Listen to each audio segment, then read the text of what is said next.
여러분 하나님이 우리에게 구원의 은혜를 베푸신 이유가 그러면 뭘까요? 이제는 하나님만 섬기는 백성 되게 하려고 구원해 주신 줄 믿습니다. 여러분 하나님께서 이스라엘 백성들을 애굽에서 건져내시려는 것도 같은 이유였다는 것이죠. 무엇 때문입니까? 바로 아브라함과 맺으신 언약 때문이죠. 아브라함 언약 때문이라는 겁니다. 자, 그러면 아브라함의 언약의 내용이 뭐냐? 아브라함의 내용이 뭐냐? 하나님을 향한 아브라함의 믿음을 먼저 하나님이 보시잖아요. 창세기 15장에 보면 아브라함의 믿음을 보시고 아브라함의 후손을 통해서 하나님 나라를 세우시겠다 이렇게 말씀하셨단 말이에요. 여러분 그때 아브라함에게 자녀가 있었습니까? 자녀를 낳지 못하는 환경 가운데 있었단 말이죠. 그럼에도 불구하고 하나님을 향한 이 아브라함의 믿음을 보시고 하나님께서 아브라함과 언약을 맺어주신 겁니다. 이 언약을 지키시기 위해서 주님께서 이스라엘 백성들을 애굽에서 건지시려고 하는 사건이 오늘 본문에 나오는 것이죠. 여러분 오늘날 이 세계에서 국가가 형성되고 또 어떤 국가는 소멸되고 하는 그런 모습들이 있는데 국가가 형성되기 위한 세 가지 요건 몇 번 제가 말씀드렸죠. 뭡니까? 국민, 주권, 영토죠. 그죠?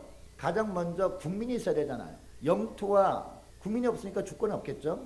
영토만 있는다고 해서 그게 나라가 되는 게 아닙니다. 국민이 있어야 되는데 여러분 그 당시 이 출애굽 시대 그 당시에요. 한 나라가 되기 위해서는요. 국민이 한 200만 정도 돼야 된다고 합니다. 200만을 만들기 위해서는 한 사람부터 시작돼야 될 거 아니에요. 그 한 사람이 누구다? 바로 아브라함이었다는 것이죠. 그래서 아브라함에게 이 말씀을 하시고 여러분 이 약속을 주님이 지키시기 위해서 하나님이 하신 일이 무엇입니까? 이 아브라함과 사라를 통해서 아들이 태어나게 하시죠. 기적적으로. 그리고 이삭을 통해서 또 누가 태어납니까? 야곱이 태어납니다. 그리고 야곱을 통해서 또 누가 태어납니까? 비로소 이스라엘 12지파를 상징하는 바로 12명의 아들이 태어나는 것이죠. 자, 그리고 그 중에서 요셉을 어디로 보냅니까? 애굽으로 보내잖아요. 애굽으로 보내서 처음에는 종살이부터 시작해서 고생하게 합니다. 그리고 그 우여곡절 끝에 어디까지 올라가게 해요? 총리 대신까지 올라가게 하는데 그 하나님의 섭리가 누구를 위한 거라고요? 바로 하나님께서 이스라엘 백성들을 한 민족을 만드시기 위한 과정이었단 말입니다. 그 다음에 하나님이 주신 고난이 뭐예요? 7년 대기근이었잖아요. 대기근을 만나니까 요셉이 총리 대신으로 있었던 애굽으로 이주를 할 수밖에 없는 환경이 된 겁니다. 이 모든 것들이 다 하나님이 하신 역사였다라는 것이죠. 자, 그런데 애굽에서 400년을 지낸 동안에 인구가 점점 막 불어났잖아요. 그죠? 막 불어나서 한 200만쯤 되니까 하나님께서 이제는 됐다라고 하면서 누구를 통해서? 모세를 통해서 이스라엘 백성들을 애굽에서 이끌어서 이제 한 나라를 만들고자 하는 겁니다. 여러분 이제 국민이 만들어졌어요. 그럼 뭐가 남았습니까? 이제 주권이 남았죠. 주권. 그죠? 또 뭐가 남아요? 영토가 있어야 되지 않습니까? 여러분 근데 하나님 나라는 주권이 누구한테 있는 거예요? 하나님께 있는 거잖아요. 그래서 이스라엘 백성들에게 주신 게 뭡니까? 바로 하나님의 법을 주신 거죠. 할렐루야. 그리고 또 그 다음에 또 하나 남은 게 뭐예요? 땅이 있어야 될 거 아닙니까? 그래서 그들에게 계속 말씀하신 게 뭡니까? 너희들에게는 약속의 땅이 있다. 젖밥 뿌리는 땅이 있다. 어떤 땅이에요 그게? 가나안 땅이었죠. 그래서 가나안 땅으로 가길 원하셨다라는 겁니다.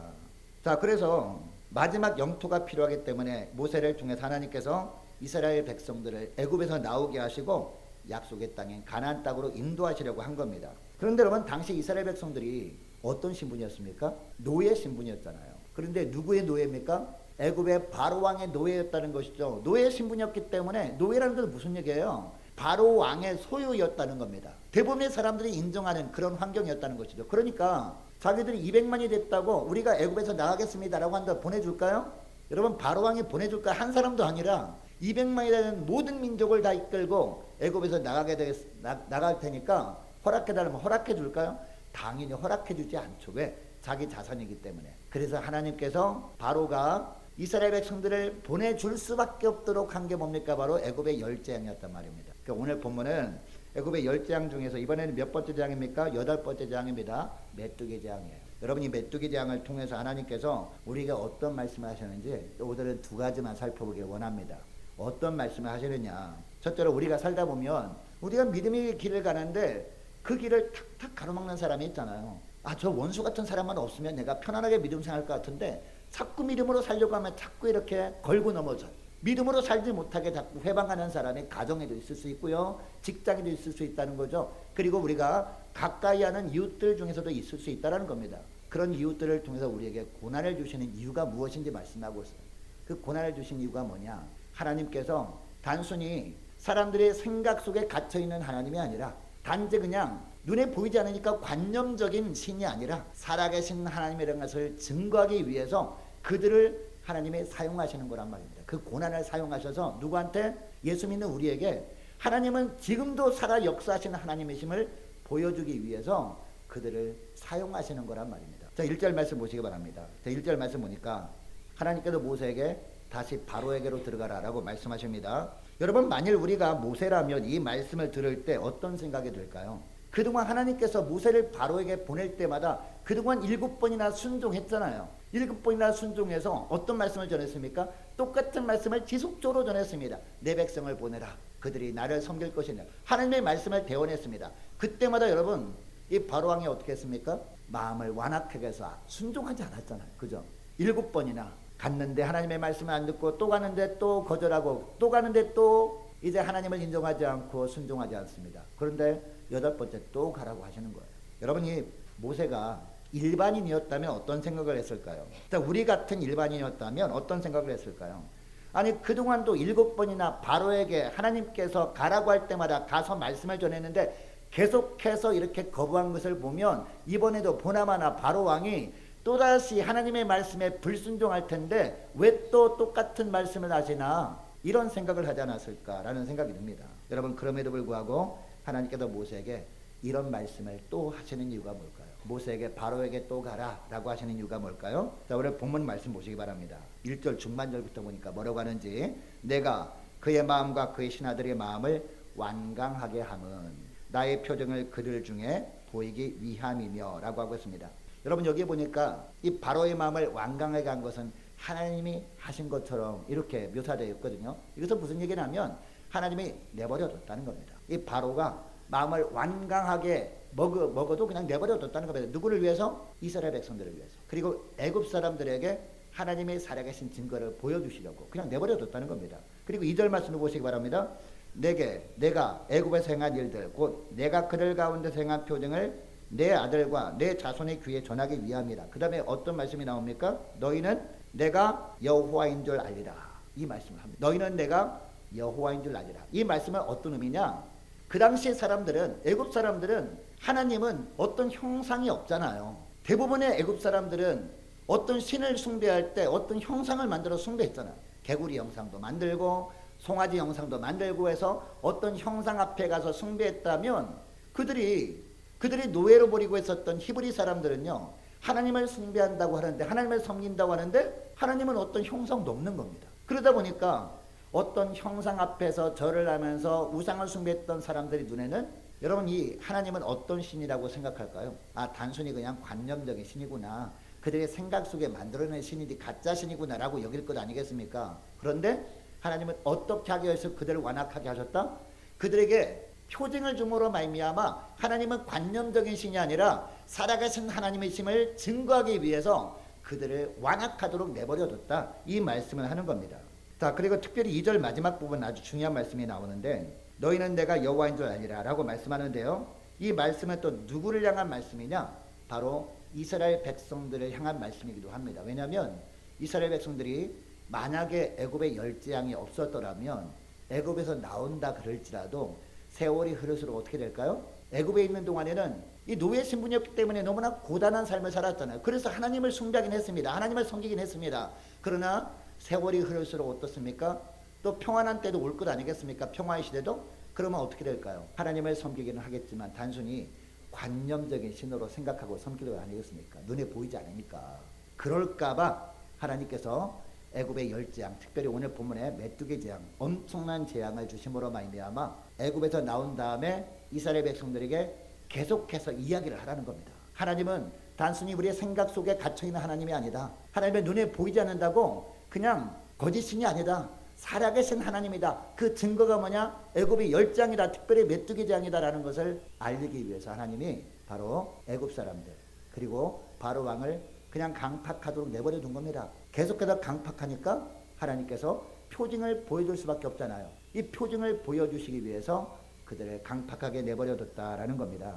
여러분, 오늘날 보면 우리가 신앙생활하는 것을 못마땅하게 생각하는 사람들이 있잖아요. 가정 안에 있지 않습니까? 그죠? 우리 친구들 가운데도 있습니다. 그리고 직장 상사들이나 직장 동료들 중에서도 있습니다. 굉장히 못마땅하게 생각하고 저 사람 예수 믿는 저 사람 없으면 우리 회사가 좀 평안할 텐데 이렇게 이야기하는 사람들이 있거든요. 근데 그들을 바라보면서 예수 믿는 우리는 어떤 생각을 합니까? 하나님 저 사람 좀 변화시켜 주신다, 아니면 다른 데 전근을 보내주신다면 제가 평안하게 믿음 생활할 텐데 기도해도 응답이 없는 겁니다. 어떤 분은 10년 동안 기도해도 응답이 없는 겁니다.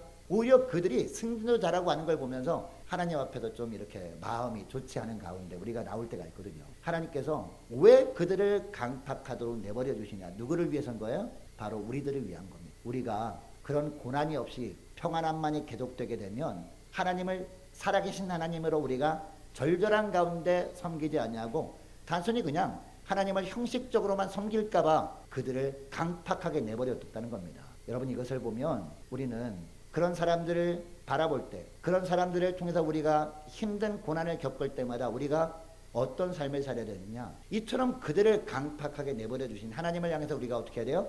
감사 찬양해야 될 줄로 믿습니다. 그리고 그들을 향해서 우리가 어떻게 됩니까? 불쌍히 여겨야 된다는 겁니다. 그들을 불쌍히 여김으로 말미암아 그들의 구원을 위해서 간절히 기도할 생각을 해야지, 그것 때문에 그들을 미워하면 안 된다는 겁니다.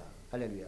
여러분, 이것을 우리가 기억하고요, 무엇보다도 그런 우리를 힘들게 하는 사람들을 통해서 하나님이 살아계신 하나님의 힘을 깨닫게 하시는 우리 하나님께는 감사 찬송하시고, 우리를 힘들게 하는 그들에게는 미워하기보다도 그들을 불쌍히 여기는 마음으로 그들의 구원을 위해서 기도하며 지내시는 저와 여러분 되시기를 축복합니다. 자, 그리고 두 번째는요, 신앙에는 타협이 있으면 안 된다라는 말씀을 이 메뚜기 재앙을 통해서 하고 계십니다. 자, 3절부터 보시기 바랍니다. 자, 3절부터 보니까 모세가 하나님의 명령에 순종해서 바로 앞에 섭니다. 자, 그리고 하나님의 말씀을 전하는데 3절 하반절 말씀 보시기 바랍니다. 그동안 바로에게 전했던 말씀을 또 전하잖아요. 똑같이 반복합니다. 내 백성을 보내라, 그들이 나를 섬길 것이니라 라는 말씀을 전한 겁니다. 그런데 바로 왕이 이 하나님의 말씀에 불순종하게 되면 하나님께서는 이번에는 어떤 재앙을 내리시겠다라고 합니까? 4절부터 보니까 그동안 애굽의 역사상 한 번도 경험해보지 못한 무시무시한 메뚜기 재앙을 하나님이 내리실 것이다, 이런 경고를 합니다.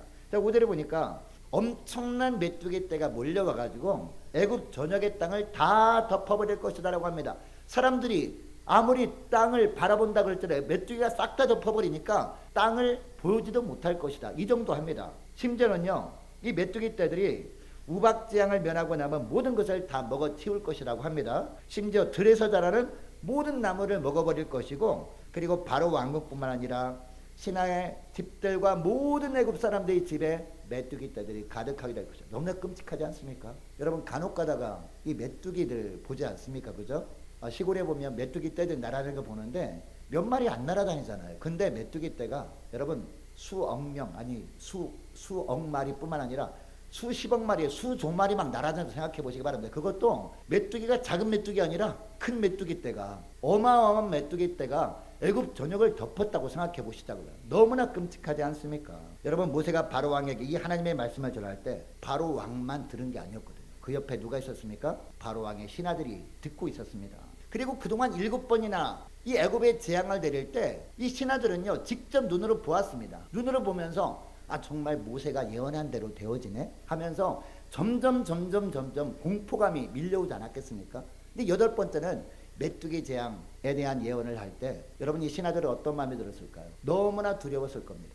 지금까지 7번이나 그런 엄청난 재앙들을 목격했는데 지금까지 겪었던 재앙과는 비교도 할 수 없는 재앙이겠구나 라고 생각하고, 여러분 7절에 보니까 신하들이 그래서 바로 왕에게 뭐라고 하는지 7절 보시기 바랍니다. 어느 때까지 이 사람이 우리의 함정이 되리까? 그 사람들을 보내어 그들이 하나님 여호와를 섬기게 하소서라고 바로 왕에게 말합니다. 심지어 어떤 말까지 해요? 7절 마지막 번 보니까 왕은 아직도 애굽이 망한 줄을 알지 못하시나이까? 얼마나 절박했으면 이런 말까지 할까요? 이렇게 말한 이후에 신하들이 모세 아론을 다시 데리고 옵니다. 모세 아론을 다시 데리고 와서 이때 바로가 모세에게 뭐라고 하는지, 자 8절 보시기 바랍니다.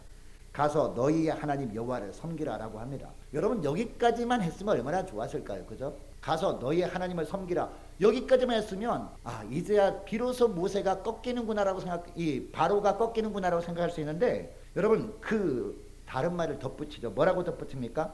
갈 자는 누구누구냐 라고 합니다. 다 보내주기 싫은 거죠. 왜? 자기 소유인 노예였기 때문에. 여러분 이에 모세가 바로왕에 뭐라고 하는지 9절 말씀 보시기 바랍니다. 우리가 여호와 앞에 절기를 지킬 것인즉 우리가 남녀노소와 양과 소를 데리고 가겠나이다 라고 합니다.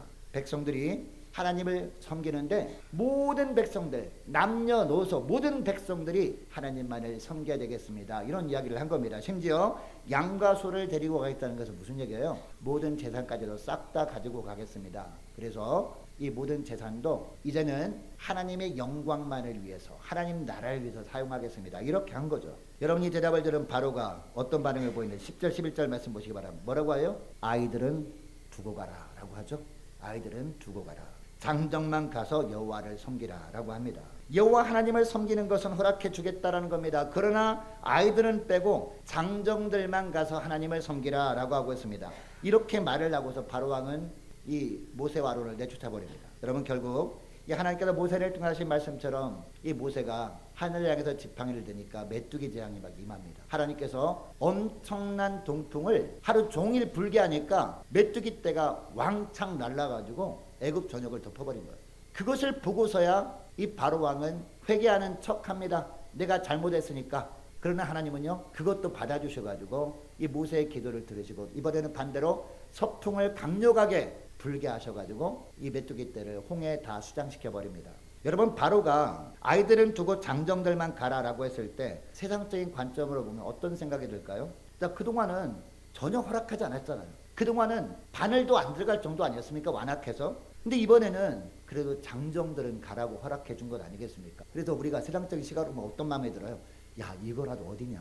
지금은 장정들만 가서 예배를 드리고 아이들은 나중에 기회가 되면 아이들은 차차 하나님을 섬기도록 하면 되지 않을까? 순서대로 우리가 보통 그런 생각을 하지 않습니까? 그래서 이번에는 바로왕의 말대로 장정만 가고 아이들은 차차 가서 하나님을 섬기도록 이렇게 바로왕과 협상을 하면 좋지 않을까? 라는 생각을 할 수 있다는 겁니다. 그러나 모세가 어떻게 해요? 타협을 하지 않습니다. 왜요? 하나님이 원하시는 방법이 아니에요. 여러분 하나님은요 신앙에는 타협이 없다라고 말씀하십니다. 하나님을 섬길 때 우리가 남편만 하나님을 섬기고 아내는 하나님을 섬기지 않고 부모만 하나님을 섬기고 자녀들은 하나님을 섬기지 않고 이걸 원하지 않는다니까요. 우리는 하나님의 소유된 백성들입니다. 믿으십니까? 그렇다면 하나님의 믿음이 가정해 주신 자녀들도 하나님의 소유된 백성이란 말이에요. 부모와 자녀와 손자와 손녀들 전부 하나님을 바르게 섬기길 원하시는 하나님이세요. 신앙에는 절대 타협이 없다라는 것을 오늘 말씀을 통해서 알게 됩니다. 여러분 오늘날도 보면 복잡하고 다양한 삶의 환경 때문에 우리가 온전한 신앙생활을 하지 못할 때가 참 많습니다. 공중권세 잡고 있는 사단이 다양한 삶의 환경으로 우리를 압박해옵니다. 신앙의 자유가 있으니까 교회는 가라는 겁니다. 그러나 자녀들은 아직 어리고 공부에 집중해야 될 때니까 이제 대학 들어가면은 그때 신앙의 자유를 주고 신앙생활을 하게 하면 되지 않겠느냐. 이렇게 자꾸 유혹해 온다는 거죠. 믿음으로 사는 것 좋다. 교회에서 열심히 일하는 것도 좋다. 하나님께 시간을 드리는 것도 좋다. 그러나 물질까지 드리지 말라라고 유혹해 온다는 겁니다. 물질은 두고 가라 라고 사단이 미혹한다는 겁니다. 주일 예배를 드리는 것도 좋다. 그러나 주중 예배까지 드리는 것은 자칫 이웃들에게 광신자로 비춰질 수 있으니까 주중 예배까지는 나가지 말라라고 합니다. 여러분 그게 성령의 음성일까요? 마귀의 속삭임일까요? 마귀의 속삭임이에요. 여러분 하나님은 우리의 주인이세요. 우리가 우리의 죄로 인해서 죽어야 했는데 하나님께서 독생자 예수 그리스도 이 땅에 보내시고 십자가에 우리를 대신 매달리게 하시고 우리를 대신 죽게 하신 겁니다. 그 주님의 피로 우리를 사신 거란 말이에요. 우리의 가정을 사신 거란 말입니다. 예수 그리스도의 십자가 보혈이라는 세상에서 가장 값비싼 대가를 치르시고 하나님께서 우리를 사신 거란 말이에요. 우리 가정을 사신 거란 말입니다. 그래서 예수 믿는 사람들은 이제 하나님의 소유된 존재인 줄 믿습니다. 예수 믿는 가정은요 하나님의 소유된 가정인 줄 믿으시기 바랍니다. 이처럼 우리가 하나님의 소유된 존재가 되었다면 어떤 삶을 살아야 되느냐. 자녀는 두고 가라. 물질은 두고 가라. 주일 예배 시간은 두고 가라. 라고 공중권세 잡고 있는 사단이 유혹해 올 때 어떻게 해야 돼요? 단호하게 NO 라고 해야 된다는 겁니다. 거부하고 신앙에는 타협이 없어야 된다는 겁니다. 자녀를 포함한 모든 믿음의 가족들이 다 함께 주님만을 온전히 섬길 때 주님께서 예비하신 은혜가 풍성히 임하게 되는 줄 믿습니다. 가정다운 가정, 교회다운 교회가 지켜지는 줄 믿으시기 바랍니다. 우리가 지난번에 그 10월 27일 날 시청 앞에 가서 우리가 예배 드렸잖아요. 함께 예배 드리고 눈물로 기도한 게 뭡니까? 가정을 지켜달라고 기도했잖아요. 그죠? 건강한 가정을 달라고 기도했잖아요. 건강한 가정은 어디에 나온다? 신앙의 타협이 있으면 안 된다는 겁니다. 신앙의 타협이 없이 하나님이 원하시는 방식대로 신앙생활을 해나갈 때, 우리 가정을 하나님께 온전히 드릴 때, 우리의 삶을 온전히 드릴 때, 우리의 모든 것들을 하나님께 온전히 드리고 하나님의 뜻대로 살아갈 때 비로소 하나님께서 저와 여러분의 가정을 주님께서 지켜주시는 거죠. 저와 여러분의 교회를 지켜주시는 겁니다. 여러분 이것을 기억하시고 신앙에는 결코 타협하지 않음으로 말미암아 날마다 주님께서 부어주시는 축복을 풍성히 받아들이는 우리 교회, 저와 여러분의 가정들 다 될 수 있기를 주 이름으로 축복합니다. 자, 기도하겠습니다. 하나님 아버지 감사합니다. 오늘 출애굽기 말씀을 특별히 메뚜기 재앙에 대한 말씀을 통해서 우리가 이 땅에 사는 동안 믿음의 삶을 회방하는 바로와 같은 머리들로 인한 고난의 이유를 깨닫게 하심을 감사드립니다. 그들이 완악함을 이용하여 믿음으로 살고자 하는 저희들에게 하나님은 단순히 관념적인 신이 아니라 살아계신 참 하나님이심을 나타내심으로 말미암아 살아계신 하나님이심을 더욱 확신하며 살게 하시는 하나님이심을 우리가 오늘 말씀을 통해서 알았사오리. 믿음을 해방하는 사람들이 있을 때마다 하나님을 향해서는 감사 찬송하며 살게 하시고 그들을 향해서는 불쌍히 여기는 마음으로 그들을 위해 기도하는 저희들 되게 하여 주옵소서. 또한 세상이 어떤 것으로 유혹해도 결코 타협이 없는 진실한 믿음으로 살아감으로 말미암아 하나님께 영광 돌리며 하나님이 예비하신 승리의 축복을 날마다 풍성히 누리며 사는 복된 저희를 다 되게 하여 주옵소서. 감사드리오며 우리 주 예수님의 이름으로 기도합니다. 아멘.